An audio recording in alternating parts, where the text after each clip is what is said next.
اعوذ باللہ من الشیطان الرجیم بسم اللہ الرحمن الرحیم۔ اللہ تبارک و تعالیٰ کے نام سے شروع جو بڑا مہربان اور نہایت رحم کرنے والا ہے۔ دنیا کی سب سے انوکھی اور عجیب و غریب بادشاہت، جس سلطنت کا بادشاہ ہواؤں میں سفر کیا کرتا تھا اور ایک ایسی حسین و جمیل ملکہ جو جنات کی اولاد میں سے تھی۔ یہ اپنی سلطنت کی سب سے خوبصورت شہزادی تھی، جس کی قوم آگ اور سورج کی پوجا کیا کرتی تھی۔ پیارے دوستو، دنیا کی یہ سب سے منفرد اور عجیب و غریب بادشاہت اللہ تبارک و تعالیٰ نے کس کو عطا فرمائی تھی؟ اور اس بادشاہ کے پاس ایسی کون سی طاقت تھی جس کی وجہ سے دنیا کی تمام تر مخلوقات اس کی تابع و فرمان بردار تھی؟ اور یہ حسین و جمیل ملکہ کون تھی؟ اور اس کی سلطنت کے لوگ آگ اور سورج کی پوجا کیوں کیا کرتے تھے؟ اور پھر اس ملکہ کو اللہ تبارک و تعالیٰ نے کس طرح ہدایت دی، اور یہ کس طرح اللہ تبارک و تعالیٰ کی وحدانیت پر ایمان لے کے آئی؟ پیارے دوستو، دنیا کی تاریخ میں صرف 4 ہی ایسے بادشاہ گزرے ہیں جن کو اللہ تبارک و تعالیٰ نے پوری روئے زمین پر بادشاہت عطا فرمائی تھی، اور ان چاروں بادشاہوں میں سے سب سے انوکھی بادشاہت اللہ تبارک و تعالیٰ نے اپنے پیارے پیغمبر حضرت سلیمان علیہ السلام کو عطا فرمائی تھی۔ حضرت سلیمان علیہ السلام اللہ تبارک و تعالیٰ کے برگزیدہ پیغمبر ہیں۔ اللہ تبارک و تعالیٰ نے جنات، پریوں، انسانوں اور تمام مخلوقات کو حضرت سلیمان علیہ السلام کے تابع کیا تھا، یہاں تک کہ ہوا بھی آپ کے حکم سے چلا کرتی تھی۔ حضرت سلیمان علیہ السلام جانوروں، چرند پرند، الغرض ہر قسم کی مخلوقات کی بولیاں جانتے تھے۔ حضرت سلیمان علیہ السلام کا عالی شان تخت ہوا میں اڑا کرتا تھا، اور آپ کئی مہینوں کا سفر ایک دن میں طے کر لیا کرتے تھے۔ پیارے دوستو، دنیا کی یہ عظیم الشان اور انوکھی بادشاہت اسی شان و شوکت کے ساتھ جاری تھی کہ ایک دن حضرت سلیمان علیہ السلام اپنے لشکر کے ہمراہ کسی سفر پر روانہ ہوئے۔ سفر کے دوران تمام تر مخلوقات حضرت سلیمان علیہ السلام کی خدمت میں مختلف قسم کی ڈیوٹیاں سر انجام دیتی تھی۔ حضرت سلیمان علیہ السلام کے اس لشکر کے اندر جنات، پریاں اور ہر قسم کی مخلوقات موجود تھی، اور اسی لشکر کے اندر ایک خاص قسم کا پرندہ بھی تھا جو حضرت سلیمان علیہ السلام کا چہیتا پرندہ تھا۔ اس کی ڈیوٹی یہ تھی کہ جہاں کہیں بھی حضرت سلیمان علیہ السلام کا لشکر رکتا تو یہ پرندہ حضرت سلیمان علیہ السلام کے لیے زمین کے اندر سے پانی تلاش کرتا تھا، تاکہ حضرت سلیمان علیہ السلام اس پانی سے وضو فرما سکے اور اس پانی سے باقی تمام تر ضروریات کو پورا کیا جا سکے۔ یہ پرندہ، جس کا نام ہدہد تھا، اس کی نظر کے اندر اللہ تبارک و تعالیٰ نے اس قدر طاقت رکھی تھی کہ یہ پرندہ ہوا میں اڑتے ہوئے زمین پر نگاہ کر کے پانی کو تلاش کر لیتا تھا، اور جہاں کہیں بھی پانی موجود ہوتا وہیں پر حضرت سلیمان علیہ السلام کا لشکر پڑاؤ کرتا۔ حضرت سلیمان علیہ السلام کے پاس ایک ایسی انگوٹھی تھی جس کے اوپر اللہ تبارک و تعالیٰ کا اسم اعظم کنندہ تھا، جس کی وجہ سے تمام تر مخلوقات حضرت سلیمان علیہ السلام کی تابع اور فرمان بردار ہو گئی تھی۔ پیارے دوستو، اس جاری سفر کے دوران حضرت سلیمان علیہ السلام اور ان کے لشکر نے ایک مقام پر پڑاؤ کیا، اور وہاں پر پانی کی ضرورت پیش آئی، تو حضرت سلیمان علیہ السلام نے اپنے چہیتے پرندے یعنی ہدہد کو طلب کیا تاکہ وہ پانی تلاش کریں، لیکن ہدہد وہاں پر موجود نہ تھا۔ یہ پرندہ اپنی ڈیوٹی سے غائب تھا۔ چنانچہ حضرت سلیمان علیہ السلام جلال سے فرمانے لگے کہ اگر آج ہدہد نے اپنے غائب ہونے کی قابل قبول وجہ نہ بتائی تو آج میں اس کو سخت سزا دوں گا۔ چنانچہ ابھی کچھ دیر ہی گزری تھی کہ اسی دوران ہدہد حضرت سلیمان علیہ السلام کی بارگاہ میں حاضر ہوا، اور حضرت سلیمان علیہ السلام کے جلال کو دیکھ کر ان سے معذرت کرنے لگا۔ تو حضرت سلیمان علیہ السلام نے ہدہد سے پوچھا کہ تم کہاں غائب تھے؟ تو ہدہد نے حضرت سلیمان علیہ السلام کی بارگاہ میں عرض کی، یا نبی اللہ، آج میں آپ کے لیے ایک عجیب و غریب خبر لایا ہوں۔ حضرت سلیمان علیہ السلام کے دریافت کرنے پر ہدہد نے بتایا کہ میں آج ایک عجیب و غریب ملک میں گیا جہاں ایک حسین و جمیل ملکہ حکومت کرتی ہے جس کا نام بلقیس ہے۔ اس سلطنت کے لوگوں کو اللہ تبارک و تعالیٰ نے بے شمار نعمتوں سے نوازا ہے، لیکن اللہ تبارک و تعالیٰ کی بے شمار نعمتوں کے باوجود بھی وہ لوگ آگ اور سورج کی پوجا کرتے ہیں، اور اس خوبصورت حسین و جمیل ملکہ بلقیس کا ایک عالی شان تخت بھی ہے جو 30 گز لمبا اور چوڑا ہے، جس پر خوبصورت ہیرے، موتی اور جواہرات جڑے ہوئے ہیں۔ ہدہد نے حضرت سلیمان علیہ السلام کی بارگاہ میں عرض کی، یا نبی اللہ، ان تمام تر نعمتوں کے باوجود شیطان نے ان لوگوں کو برے اعمال کے اندر مبتلا کیا ہوا ہے، اور وہ لوگ اللہ تبارک و تعالیٰ کی وحدانیت کو چھوڑ کر شرک کے اندر مبتلا ہیں اور پوری قوم گمراہی کے اندھیرے میں ڈوبی ہوئی ہے۔ چونکہ حضرت سلیمان علیہ السلام اللہ تبارک و تعالیٰ کے برگزیدہ پیغمبر تھے، جب انہوں نے یہ بات سنی کہ وہ قوم اللہ تبارک و تعالیٰ کے سوا کسی اور کی پوجا کرتی ہے، تو حضرت سلیمان علیہ السلام نے ان کو دعوت حق دینے کا فیصلہ کیا اور اس ملک کی ملکہ کے نام ایک خط لکھا۔ اس خط کے اندر حضرت سلیمان علیہ السلام نے تحریر فرمایا کہ حضرت سلیمان علیہ السلام کی طرف سے یہ عزت والا خط ملکہ بلقیس کے نام۔ انسان کو اپنی طاقت اور قوت پر ہرگز ناز نہیں کرنا چاہیے، بلکہ اللہ تبارک و تعالیٰ کی وحدانیت کے حضور جھک جانا چاہیے۔ حضرت سلیمان علیہ السلام نے اس خط کو تحریر کر کے ہدہد کے حوالے کر دیا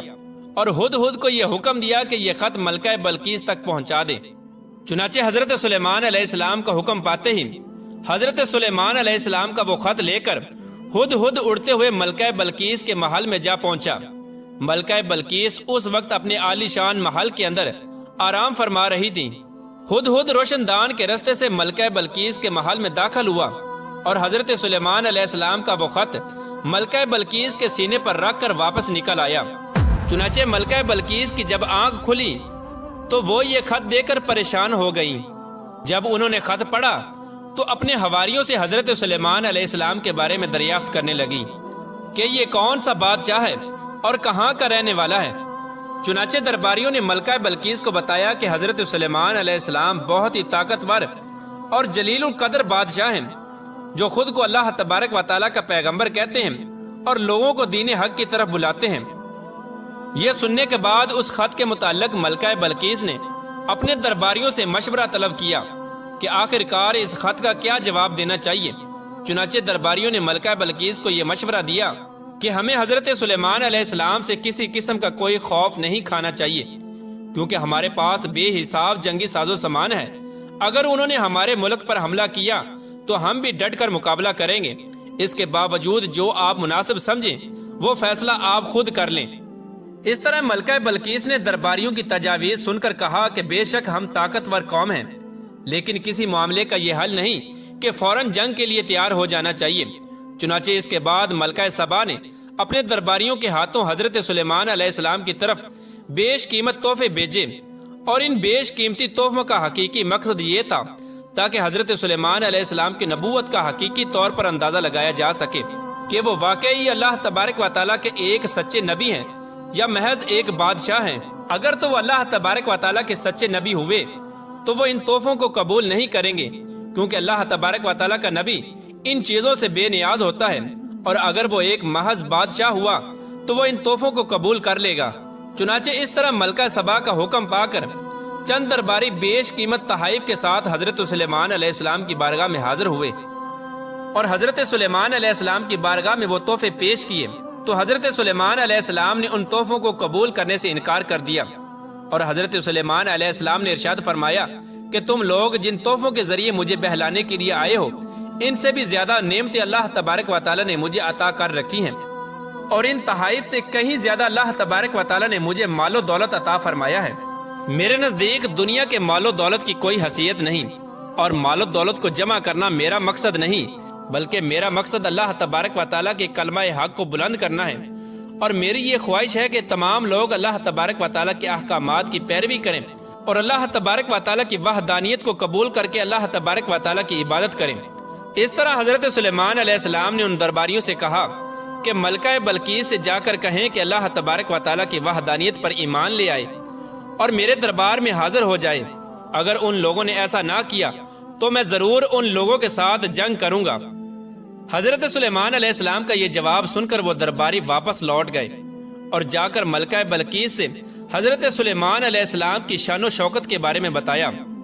ان درباریوں کی یہ بات سن کر ملکہ بلقیس بہت ہی زیادہ فکر مند ہوئیں اور ایک بہت بڑے لشکر کو لے کر حضرت سلیمان علیہ السلام کی طرف روانہ ہو گئیں۔ ادھر جب حضرت سلیمان علیہ السلام کو ملکہ بلقیس کی آمد کا علم ہوا تو حضرت سلیمان علیہ السلام نے اپنے تمام درباریوں سے پوچھا کہ تم میں سے کون ہے جو ملکہ بلقیس کا تخت ملکہ بلقیس کے پہنچنے سے پہلے پہلے یہاں پر لا سکتا ہے؟ تو اس وقت حضرت سلیمان علیہ السلام کی محفل میں موجود ایک جن نے کہا کہ حضور، میں دربار کا وقت ختم ہونے سے پہلے پہلے ملکہ بلقیس کے تخت کو آپ کی خدمت میں لا سکتا ہوں۔ تو حضرت سلیمان علیہ السلام نے فرمایا کہ نہیں، مجھے ملکہ بلقیس کے آنے سے پہلے پہلے وہ تخت چاہیے۔ حضرت سلیمان علیہ السلام کی یہ بات سن کر تمام درباری خاموش ہو گئے۔ اس وقت آپ کی محفل میں موجود اللہ تبارک و تعالیٰ کے ایک برگزیدہ بندے جن کا نام عاصم بن برکھیا تھا، انہوں نے کہا کہ حضور اگر آپ کی اجازت ہو تو آپ کے پلک جھپکنے سے پہلے پہلے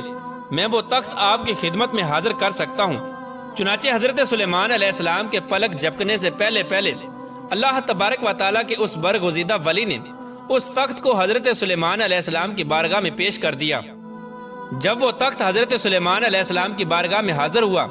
تو حضرت سلیمان علیہ السلام نے اس تخت کی حیت تبدیل کرنے کا حکم دیا تاکہ اس سے ملکہ بلقیس کی عقل کا اندازہ لگایا جا سکے کہ وہ کتنی سمجھدار ہیں اور وہ اپنے تخت کو پہچانتی ہیں یا نہیں۔ چنانچہ ملکہ بلقیس کے آنے سے پہلے پہلے اس تخت کی شکل و صورت کو بدل دیا گیا۔ جب ملکہ سبا حضرت سلیمان علیہ السلام کے عالی شان محل میں داخل ہوئیں تو حضرت سلیمان علیہ السلام کی شان و شوکت کو دیکھ کر حیران رہ گئی۔